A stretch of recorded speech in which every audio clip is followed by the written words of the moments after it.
बच्चों, आज मैं 12th क्लास का फंक्शन जो है पढ़ाने जा रहा हूँ। ठीक है, ये फंक्शन जो है आपके बोर्ड लेवल से भी जो है बहुत इम्पोर्टेंट है और आपका ये कॉम्पिटिशन फिर से भी आपका बहुत अच्छा है, क्योंकि इससे बहुत सारे क्वेश्चन में आता है कॉम्पिटिशन। जैसे फंक्शन, सबसे पहले फंक्शन का डेफिनेशन है। फंक्शन क्या कहलाता है और किसको कहते हैं, इसका क्या रीजन है, जैसे रिलेशन और फंक्शन में क्या रिलेशन है, आपस में क्या डिफरेंस है, उस सब के बारे में हम जानेंगे। जैसे रिलेशन कहता है let A and B be the two non empty set. A और बी जो है कभी बताए थे जैसे रिलेशन में कि रिलेशन में भी ए और B two non empty set चाहिए, क्योंकि एम्प्टी सेट जो होता है ना उसका क्या होता है, जैसे ए भी एम्प्टी सेट है और बी भी एम्प्टी सेट है, तो दोनों का क्रॉस प्रोडक्ट भी एम्प्टी सेट होगा। दैट मीन्स ओपन बॉक्स, मतलब बॉक्स हो जाएगा वो। ठीक है, सेट ब्रैकेट हो जाएगा। ठीक है, इसीलिए जो है यहाँ पे हम क्या लिए हैं, ए और B non empty set, that means उसमें कोई भी एलिमेंट्स होगा। उसके बाद कह रहा है कि function f from set A to set B. A से जो है बी में जो है ये फंक्शन की जाने की जो है प्रोसेस को हम ए बी, और इसको भी हम ए मान लेंगे, इसको बी, इसको हम ए, इसको बी मान लेंगे।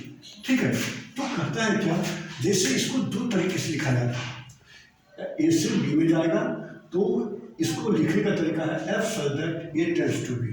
इसका मतलब हुआ फंक्शन ए जो है, तो क्या पढ़ेंगे, which is read f is a function from A to B. F is a function from A to B, और इसको क्या पढ़ेंगे, एफ फ्रॉम या f maps A to B, इसका मैपिंग होना, दैट मीन्स इसका इमेज बनना। ठीक है, जैसे एग्जाम्पल हम एक दो लिए हैं, जैसे ए सेट में 2 4 6 8 और जो है बी में जो है STUVW, इस तरह के इसके 4 सेट बनाए हैं। आपको वेन डायग्राम से पहले क्लियर करना चाहते हैं, उसके बाद जो है ग्राफिकली इसको क्लियर करेंगे। ठीक है, जैसे ए में 2 4 6 8 है और बी में क्या आपका STUVW है, तो आपको देख करके बच्चों को पता लग रहा है 2 का इमेज 3 पे, 4 का V और 8 का W है। तो हम जानते हैं किसी भी फंक्शन को होने के लिए पहला केस क्या कहता है, इसके ए के हर एक एलिमेंट्स का इसमें जो है इमेज बनना चाहिए। इसमें जो 6 जो है ना, 6 का इमेज तो कोई बन नहीं रहा है, तो इसीलिए it is a note function. ये क्या होगा, it is a note function, मतलब F1 is a note function, F1 is note function. ठीक है, फिर जो सेकेंड वाला देखते हैं F2, इसमें क्या है 2 4 6 8 हर एक का एक यूनिक इमेज बन रहा है। 2 का T 4 U 6 V 8 W, it is a function. ये क्या होगा आपका, इट इज F2, या लिख सकते हैं F2 इज अ फंक्शन, ये जो है आपका फंक्शन है। And third A tends to B, it means 2 4 6 8 have also image 2 का S, 4 का T एंड 6 का भी T एंड 8 का भी V। It is a function, क्योंकि इसमें जो हर एक एलिमेंट्स का जो है इसमें जो क्या हो रहा है, इमेज बन रहा है। F3 is a function. ठीक है, अब हम आते हैं फोर्थ पे। इसमें जो है ए से बी जो जा रहा है, इसमें 2 का एलिमेंट्स S, 2 का इमेज S, 4 T 6 यहाँ पर है U और 8 का भी U बन रहा है। अब यहाँ पे कंडीशन आता है कि 8 जो है यहाँ पर एक ही एलिमेंट्स का 2 इमेज बनना, it is a note function. यहाँ पर यही देखना है कि किसी का ये भी कंडीशन होता है, it is a note function. इसका मतलब क्या समझे बच्चों, कि किसी भी रिलेशन के लिए कोई कंडीशन नहीं था, ए का बी में इसका एलिमेंट्स हो रहा है या नहीं हो रहा है, उससे कोई खास फर्क नहीं पड़ता। लेकिन फंक्शन में क्या है कि ए के हर एक एलिमेंट्स का इमेज बी में बनना चाहिए। पहला कंडीशन ये होता है, जैसे ये लिखा है इसमें हर एक एलिमेंट्स का तो इमेज नहीं बना है, इसलिए ये फंक्शन नहीं। दूसरा क्या हुआ, ये सबसे दैट मीन्स डोमेन का है, हर एक एलिमेंट्स का इमेज तो बने ही और उसका unique image. Unique image that means कि जैसे 8 है, इसका एक या तो U पे बनता या जाइए W पे बनता। तो यहाँ पर क्या है, 6 और 8 का यूनिक नहीं बन रहा है, 6 और 8 का एक ही इमेज बन रहा है, तो it is a note function. मतलब सॉरी, यहाँ पर 8 का जो है ना 2 इमेज बन रहा है। 8 का क्या बन रहा है, 8 का U भी बन रहा है और 8 का W भी बन रहा है। तो इट मीन्स कि एक ही एलिमेंट्स का 2 जो है इमेज नहीं बन सकता है, क्योंकि फिर इसका 3 इमेज ऐसा नहीं। ठीक है, तो इस कंडीशन से ये हमारा क्या होगा, फंक्शन नहीं होगा। कभी मतलब वेन डायग्राम पे भी क्वेश्चन ऐसा आता है कि आपको ग्राफ दे करके पूछेगा ये फंक्शन है या नहीं है, तो आप बच्चों देख करके इसको समझो, इसमें जो कोई कंडीशन नहीं है दूसरा। ठीक है, ये दो मेथड जो है आपका फंक्शन नहीं होगा, जिसमें यूनिक होना चाहिए और जो है इस तरह का, इसमें क्या है हर एक एलिमेंट्स का इमेज बन रहा है, इसलिए ये फंक्शन होगा। ठीक है, अब हम नेक्स्ट पर आते हैं कुछ अलग तरह की चीज़ है जानने के लिए फंक्शन का, और कुछ हम बता सकते हैं इस पर आपको, जैसे ग्राफिकली हम जानना चाहते हैं, जैसे ग्राफिकली हम कैसे जाने कि ये बच्चों जो है फंक्शन होगा कि नहीं होगा, तो हम दो एग्जाम्पल लेकर के ही चलते हैं। जैसे है एक y equal to x square, एक है x equal to y square. अपन बच्चों लेवल पे पढ़े होंगे y equal to x square का ग्राफ ऐसा होता है और x equal to y square का ग्राफ ऐसा होता है। ठीक है, अब हम इसको देख करके भी कैसे जानेंगे कि ये फंक्शन है कि नहीं है, तो कहता है कि कोई भी जो है कर्व दैट मींस ये ग्राफ यदि y एक्सिस के पैरेलल, जैसे ये थ्रू भी हम y एक्सिस के पैरेलल खींचते हैं, हर एक का जो है एक यूनिक एलिमेंट्स बन रहा है, एक ही इंटरसेक्शन आ रहा है, देखिए आ रहा है ना, तो इसका मतलब क्या है, इट इज अ फंक्शन। ठीक है, बट इसमें जब हम खींचते हैं ये हर एक पर जो है दो जो है बन रही है, जैसे x1 एक एलिमेंट्स है, इसका जो है ये y1 डैश और ये y1, ये जो दो बन रहे हैं, मतलब जो है ये y1 और जो है y2 एक x1 का इमेज बन रहा है। जैसे इसको हम ग्राफिकली आपको समझा दें इस तरह से, जैसे यहाँ पर ये आपका जैसे कहीं पे भी x1 लेते हैं तो ये y1 भी हो जाएगा, आपका x1 का एक ही एलिमेंट्स बन जाएगा। इसमें क्या हो रहा है, यदि हम x1 लेते हैं इस केस में x1, तो ये y1 और ये y2 और ये y2 ले लेते हैं समझाने के लिए, तो क्या होता है x1 का y1 भी बन रहा है और ये y2 भी बन रहा है। अभी हम देखें तो बच्चों एक ही जो है डोमेन का दो इमेज नहीं बन सकता है, तो इस केस में क्या होगा बच्चों, it is not function, it is not function. अब बच्चों हम जो है ग्राफिकली भी समझ सकते हैं कौन फंक्शन होगा और कौन नहीं होगा। जैसे कोई भी कर्व, जैसे हम एक आपको बताते हैं, और फंक्शन जितनी भी होता है वो सारे के सारे आपका जो है क्या होगा, फंक्शन होगा। जैसे ये देखिए ये किसका ग्राफ है बच्चों, सॉरी ग्राफ पे देना, ये जो है आपका ये किसका ग्राफ है बच्चों, y equal to x cube का, ये y equal to x cube का। ठीक है बच्चों, एक्स क्यूब का ग्राफ यदि हम इस तरह से खींचते हैं तो यहाँ पर ये क्या हो रहा है बच्चों, ये आपका हर एक जो है एलिमेंट्स का एक यूनिक इमेज बन रहा है, तो ये फंक्शन है। ठीक है ओके बच्चों, अब यदि हम कहते ये y equal to root x का, ये भी मेरा क्या होगा, ये भी है हर एक का इमेज बन रहा है, एक यूनिक बन रहा है। यहाँ पर ये x1, ये y1, ये x2, ये y2, इस तरह से इसका यूनिक बन रहा है। अब यदि हम यहाँ पर देखेंगे कि यहाँ पर जो है x equal to y square में क्या हो रहा है, x1 का एक एलिमेंट्स जिसका दो इमेज बन रहा है, ये it is not function but it is a function. ठीक है, इसी तरह से 1/x का भी ग्राफ हो सकता है, y इक्वल टू 1/x, इसका ग्राफ ऐसा होता है बच्चों, एक बार है निगेटिव में, एक बार है पॉजिटिव में। ठीक है, तो ये जो है यदि x पॉजिटिव हुआ तो ऐसा ग्राफ होगा, x नेगेटिव लेंगे तो ऐसा ग्राफ बनेगा। ठीक है बच्चों, इस तरह से आप जो है ग्राफ के बारे में हम बताएंगे बहुत सारे। ठीक है, और बच्चों को मुझे लगता है कि आप ग्राफिकली और जो है और वेन डायग्राम दोनों मेथड से आप समझ सकते हैं कि कौन सा फंक्शन होगा और कौन फंक्शन नहीं होगा। अब टाइप ऑफ फंक्शन पर चलेंगे। अब बच्चों इसमें भी आता है डोमेन और रेंज और कोडमेन फाइंड आउट करने की। एक एग्जाम्पल पे ही हम सारे कंडीशन को लिखते हैं।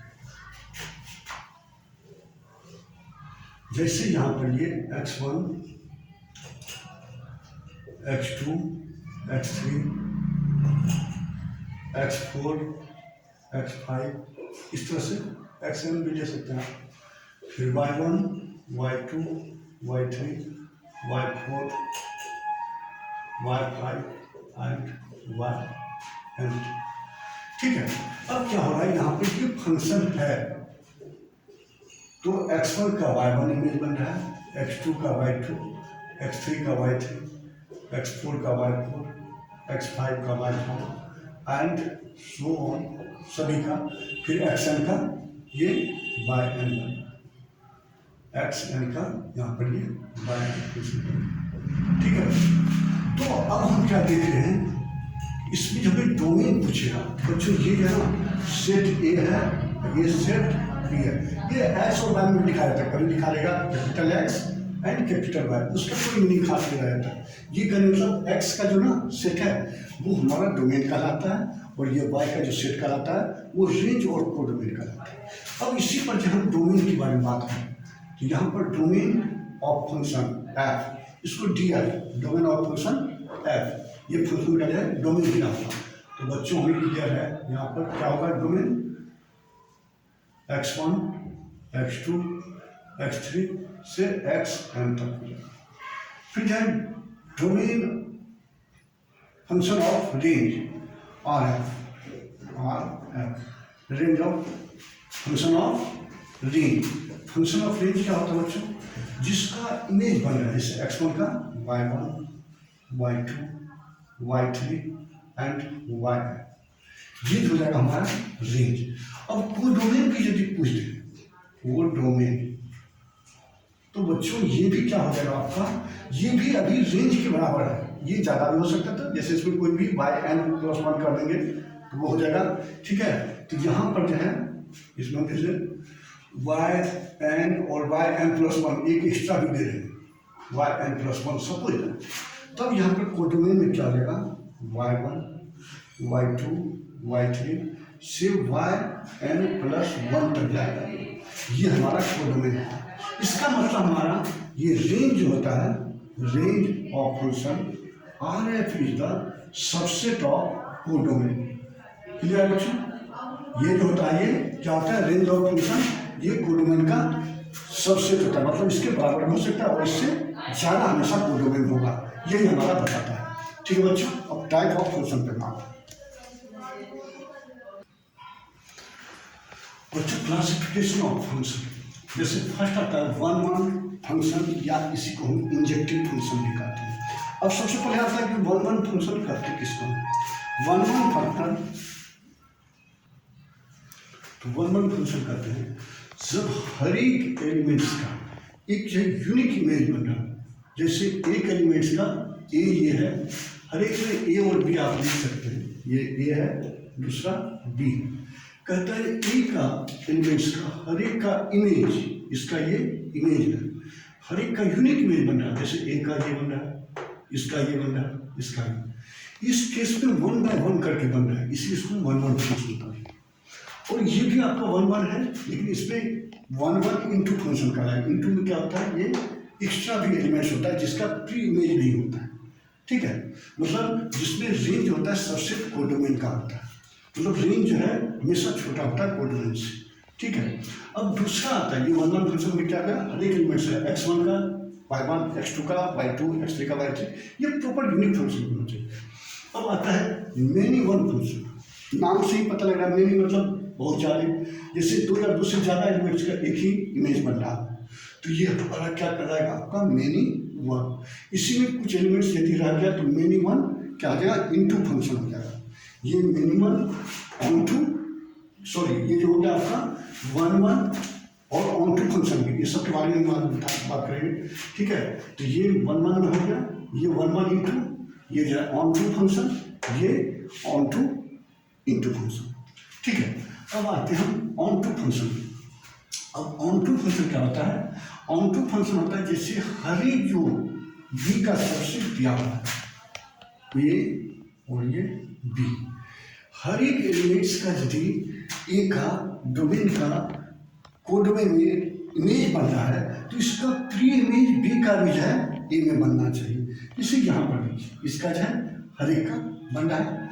तो इसमें क्या हो रहा है कि एफ के हर एक एलिमेंट्स का जो ना मैपिंग होना चाहिए, तब ये हमारा ऑनटू फंक्शन कहलाएगा। मतलब एफ का एक भी एलिमेंट यदि रह जाए बी का तो वो हमारा ऑनटू फंक्शन, मतलब जो है ऑनटू कहें या सब्जेक्टिव, ये नहीं कहलाएगा। जैसे ये many one onto function है। मेनी वन मतलब बहुत सारे तो है, लेकिन इसका जो है बी का जो है हर एक एलिमेंट्स का जो है मेजरमेंट हो रहा है, मैपिंग हो रहा है, इसीलिए इसको हम क्या कहेंगे, many one onto function. अब आते हैं हम इनटू फंक्शन। इनटू में क्या हो गया, ये आपका ऐसा एलिमेंट्स जिसमें जो है आपका क्या होना चाहिए, हर एक एलिमेंट्स का तो मेजरमेंट होना चाहिए, लेकिन एटलीस्ट वन या वन से ज़्यादा एलिमेंट जिसका इमेज या प्री इमेज नहीं बन रहा। जैसे इसके हर एक एलिमेंट्स का तो बन रहा है, लेकिन ये दो एलिमेंट्स ऐसा है जिसका प्री इमेज नहीं बन रहा है, तो ये हमारा इनटू फंक्शन कहलाएगा। और ये वन वन इनटू, इसको हम क्या कहेंगे, वन वन इनटू फंक्शन, ठीक है। इसको क्या कहेंगे, मेनी वन। देखते हैं दो या दो से ज़्यादा भी नंबर रहता है यहाँ पर एक ही में, तो ये हो जाएगा आपका many one into function, into function. अब इसको क्या कहेंगे हम, onto, one one onto function, one one onto function. इसको क्या कहेंगे, many one onto function, ठीक है। ये क्या कहलाएगा आपका, one one function, one one function. ये क्या होगा, one one into function, one one into function. ये आपका क्या कहलाएगा, many one function, many one function. ये आपका क्या कहलाएगा, many one onto function, many one onto function, इसको many one onto function, क्योंकि इसका हर एक का एलिमेंट्स पड़ा है। इसमें many one into function, many one into function. ये जो है टाइप्स के इतने जो है फंक्शन है। तो आपको लगता है कि आप समझ में आ जाएगा। वन वन किसको कहेंगे, जब हर एक एलिमेंट्स का एक यूनिट बनेगा। इसमें क्या है, इंटू में एक या एक से ज़्यादा एलिमेंट्स ऐसा होगा जिसका आपका जो है इमेज, प्री इमेज नहीं बनेगा आपका, ठीक है। प्री इमेज मतलब बी का जो है ए में नहीं बनता। जैसे ये दो एलिमेंट्स का बी जो है एलिमेंट्स, इसका ए में कोई भी प्री इमेज नहीं बन रहा है। इस तरह से इसका नाम हम डाल सकते हैं।